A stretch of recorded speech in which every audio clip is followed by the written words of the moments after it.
ವಿರೋಧ ಪಕ್ಷಗಳು ನಿದ್ರೆ ಮಾಡುತ್ತಿರುವ ಸಿಂಹವನ್ನು ನಂಬುವ ಸಂಸ್ಕೃತಿ ಪಾಲಿಸಿಕೊಂಡು ಬಂದಿವೆ. ಆದರೆ ಪ್ರಧಾನಿ ನರೇಂದ್ರ ಮೋದಿಯವರ ಕ್ರಿಯಾಶೀಲತೆಗೆ ತಕ್ಕಂತೆ ಬಿಜೆಪಿಯು ಸಶಸ್ತ್ರ ಹಾಗೂ ಗರ್ಜನಾ ರೂಪದಲ್ಲಿರುವ ಸಿಂಹವನ್ನು ನಂಬಿದೆ ಎಂದು ಮುಖ್ಯಮಂತ್ರಿ ಬಸವರಾಜ ಬೊಮ್ಮಾಯಿ ವ್ಯಂಗ್ಯವಾಡಿದರು. ಬುಧವಾರ ಉಡುಪಿಯಲ್ಲಿ ಸುದ್ದಿಗೋಷ್ಠಿಯಲ್ಲಿ ಮಾತನಾಡಿ, ರಾಷ್ಟ್ರ ಲಾಂಛನವನ್ನು ವಿರೋಧ ಪಕ್ಷಗಳು ಹಾಗೂ ಬಿಜೆಪಿ ನೋಡುವ ದೃಷ್ಟಿಕೋನಗಳು ಬೇರೆ. ಸಾರನಾಥದಲ್ಲಿರುವ ಅಶೋಕ ಸ್ತಂಭದ ಮೇಲಿರುವ ಸಿಂಹದ ಮಾದರಿಯಂತೆಯೇ ರಾಷ್ಟ್ರ ಲಾಂಛನವನ್ನು ನಿರ್ಮಿಸಲಾಗಿದೆ ಎಂದು ಈಗಾಗಲೇ ಸ್ಪಷ್ಟೀಕರಣ ಪಡಿಸಲಾಗಿದೆ. ಆದರೆ ವಿರೋಧ ಪಕ್ಷಗಳು ರಾಷ್ಟ್ರ ಲಾಂಛನ ವಿಚಾರದಲ್ಲಿ ರಾಜಕೀಯ ಮಾಡುತ್ತಿದ್ದಾರೆ ಎಂದರು. ಸಾಹಿತಿ ದೇವನೂರ ಮಹಾದೇವ ಆರ್ಎಸ್ಎಸ್ ಕುರಿತು ರಚಿಸಿರುವುದು ಕೃತಿಯಲ್ಲ, ಅದು ವಿಕೃತಿ ಎಂದು ಸಂಸದ ಪ್ರತಾಪ್ ಸಿಂಹ ಕಿಡಿಕಾರಿದರು. ಆರ್ಎಸ್ಎಸ್ನ ಆಳ ಅಗಲ ಎಂಬ ಪುಸ್ತಕದ ಕುರಿತು ಪತ್ರಕರ್ತರೊಂದಿಗೆ ಬುಧವಾರ ಮಾತನಾಡಿದವರು, ಕಾಂಗ್ರೆಸ್ಗೆ ಆಳಾಗಿ ಬರೆಯುವವರಿಗೆ ಆರ್ಎಸ್ಎಸ್ನ ಆಳ ಅಗಲ ತಿಳಿದುಕೊಳ್ಳಲು ಸಾಧ್ಯವಿಲ್ಲ. ದೇವನೂರ ಮಹಾದೇವ ಒಂದು ಪಕ್ಷದ ಆಳಾಗಿ ಬರೆದಿದ್ದಾರೆ ಎಂದು ಟೀಕಿಸಿದರು.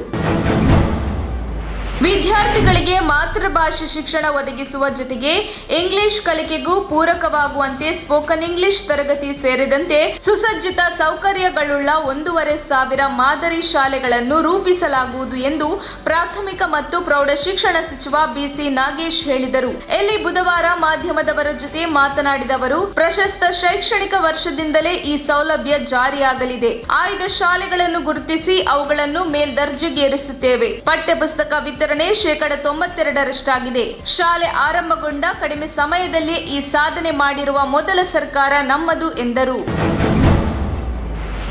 ಮತ್ತೆ ಬಾಲ ಬಿಚ್ಚುತ್ತಿರುವ ಮುಸ್ಲಿಂ ಗುಂಡಾಗಳಿಗೆ ತಕ್ಕ ಪಾಠ ಕಲಿಸಲಾಗುವುದು ಎಂದು ಮಾಜಿ ಉಪಮುಖ್ಯಮಂತ್ರಿ ಕೆಎಸ್ ಈಶ್ವರಪ್ಪ ಹೇಳಿದರು. ಹಲ್ಲೆಗೊಳಗಾಗಿ ಶಿವಮೊಗ್ಗದ ಮೆಗ್ಗಾನ್ ಆಸ್ಪತ್ರೆಯಲ್ಲಿ ಚಿಕಿತ್ಸೆ ಪಡೆಯುತ್ತಿರುವ ಬಿಜೆಪಿ ಬೂತ್ ಕೇಂದ್ರದ ಕಾಂತರಾಜ್ ಅವರನ್ನು ಭೇಟಿ ಮಾಡಿ ಆರೋಗ್ಯ ವಿಚಾರಿಸಿ ನಂತರ ಸುದ್ದಿಗಾರರೊಂದಿಗೆ ಮಾತನಾಡಿದ ಅವರು, ರಾಷ್ಟ್ರದ್ರೋಹಿಗಳು ಮುಸ್ಲಿಂ ಗುಂಡಾಗಳು 6 ತಿಂಗಳ ಹಿಂದೆ ಹರ್ಷ ಎಂಬ ಹಿಂದೂ ಯುವಕನ ಕೊಲೆ ಮಾಡಿದ್ದರು. ಆಗ ಮುಖ್ಯಮಂತ್ರಿಗಳು ಹಾಗೂ ಗೃಹ ಮಂತ್ರಿಗಳಿಗೆ ಮಾಹಿತಿ ನೀಡಿದ್ದೆವು. ಪ್ರಕರಣದ ತನಿಖೆ ನಡೆಯುತ್ತಿದ್ದು ಆರೋಪಿಗಳಿಗೆ ಕಠಿಣ ಶಿಕ್ಷೆಯೂ ಆಗುತ್ತದೆ ಎಂದರು. ನನಗೆ ಯಾವ ಉತ್ಸವವೂ ಬೇಡ, ಪಕ್ಷದ ಉತ್ಸವ ನಡೆದರೆ ಸಾಕು ಎಂದು ಕೆಪಿಸಿಸಿ ಅಧ್ಯಕ್ಷ ಡಿಕೆ ಶಿವಕುಮಾರ್ ಅವರು ಬುಧವಾರ ಹೇಳಿಕೆ ನೀಡಿದ್ದಾರೆ. ಸದಾಶಿವನಗರ ನಿವಾಸದ ಬಳಿ ಮಾಧ್ಯಮಗಳಿಗೆ ಪ್ರತಿಕ್ರಿಯೆ ನೀಡಿ, ನಾನು ಅಧಿಕಾರ ತೆಗೆದುಕೊಂಡ ದಿನವೇ ವ್ಯಕ್ತಿ ಪೂಜೆ ಬೇಡ, ಪಕ್ಷ ಪೂಜೆ ನಡೆಯಲಿ ಎಂದು ಹೇಳಿದ್ದೇನೆ ಎಂದರು.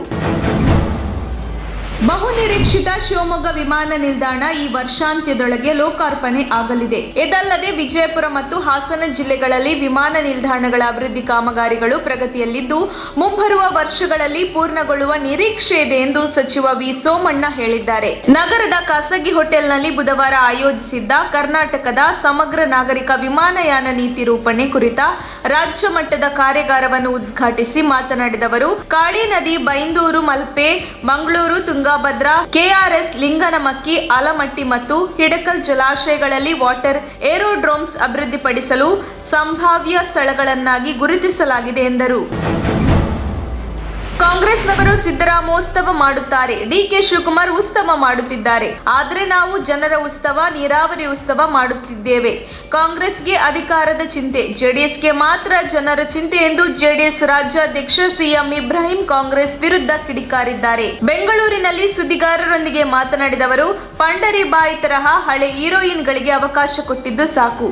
ಕುಮಾರಸ್ವಾಮಿ ಹೊಸ ಹೀರೋಯಿನ್. ಕುಮಾರಸ್ವಾಮಿಗೆ ಒಂದು ಬಾರಿ ಅವಕಾಶ ಕೊಡಿ. 123 ಮಿಷನ್ಗೆ ಸಹಕಾರ ಕೊಡಿ. ಕುಮಾರಸ್ವಾಮಿ 2023ಕ್ಕೆ ಸಿಎಂ ಆಗುತ್ತಾರೆ. ಮುಂದಿನ ಚುನಾವಣೆಯಲ್ಲಿ ಕಾಂಗ್ರೆಸ್ 3ನೇ ಸ್ಥಾನ, ಬಿಜೆಪಿ 2ನೇ ಸ್ಥಾನ, ಜೆಡಿಎಸ್ ಮೊದಲ ಸ್ಥಾನ ಬರಲಿದೆ ಎಂದರು.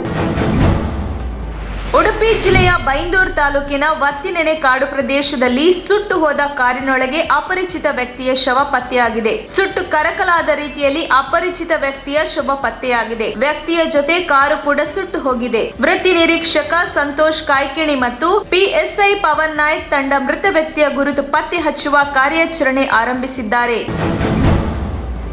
ದಕ್ಷಿಣ ಕನ್ನಡ ಜಿಲ್ಲೆಯ ಸುಳ್ಯ ತಾಲೂಕಿನ ಹರಿಹರ ಪಲತಡ್ಕ ಎಂಬಲ್ಲಿ ಗೃಹ ಪ್ರವೇಶಕ್ಕೆ ಸಿದ್ಧವಾಗಿದ್ದ ಮನೆಯೊಂದು ಗುಡ್ಡ ಕುಸಿದು ನೆಲಸಮವಾಗಿರುವ ಘಟನೆ ನಡೆದಿದೆ. 3 ದಿನದ ಹಿಂದೆ ಮರ ಬಿದ್ದು ಮನೆ ಗೋಡೆಗಳಲ್ಲಿ ಬಿರುಕು ಬಿಟ್ಟಿತ್ತು. ಬಿರುಕು ಬಿಟ್ಟಿರುವ ಗೋಡೆ ರಿಪೇರಿ ಕೆಲಸ ಮಾಡಲಾಗಿತ್ತು. ಜುಲೈ 18ರಂದು ಗೃಹ ಪ್ರವೇಶ ನೆರವೇರಿಸಲು ಎಲ್ಲ ತಯಾರಿ ನಡೆದಿತ್ತು. ಆದರೆ ಅಷ್ಟರಲ್ಲಿ ಗುಡ್ಡ ಕುಸಿದು ಮನೆ ಸಂಪೂರ್ಣ ನೆಲಸಮವಾಗಿದೆ. ಈ ಮನೆ ತೇಜ್ ಕುಮಾರ್ ಮತ್ತು ತಾರಾಮತಿ ದಂಪತಿಗೆ ಸೇರಿದ್ದಾಗಿದೆ. ನೋಡುತ್ತಿದ್ದಂತೆಯೇ ಕೈಲಿದ್ದ ಹಣವನ್ನು ಕದೀಮರು ಕಿತ್ತುಕೊಂಡು ಪರಾರಿಯಾಗಿರುವ ಘಟನೆ ತುಮಕೂರು ನಗರದ ಭದ್ರಮ್ಮ ಸರ್ಕಲ್ ಬಳಿಯ HDFC ಬ್ಯಾಂಕ್ ಮುಂಭಾಗ ನಡೆದಿದೆ. ಕಾಂತರಾಜು ಎಂಬುವರು HDFC ಬ್ಯಾಂಕ್ ನಿಂದ 2 ಲಕ್ಷ ಹಣ ಡ್ರಾ ಮಾಡಿಕೊಂಡು ಬ್ಯಾಗಿಗೆ ಹಾಕಿಕೊಳ್ಳುತ್ತಿದ್ದರು. ಇದನ್ನು ಬ್ಯಾಂಕ್ನ ಒಳಭಾಗದಲ್ಲಿಯೇ ನಿಂತುಕೊಂಡು ಗಮನಿಸಿದ ಓರ್ವ ಕದೀಮ ಬ್ಯಾಂಕ್ನ ಹೊರಗಿದ್ದ ಮತ್ತೋರ್ವನಿಗೆ ಸಂದೇಶ ರವಾನಿಸಿದ್ದಾನೆ. ಕಾಂತರಾಜಯ್ಯ ಹೊರಬರುತ್ತಿದ್ದಂತೆಯೇ ಬ್ಯಾಗ್ ಕಸಿದುಕೊಂಡು ಪರಾರಿಯಾಗಿದ್ದಾರೆ.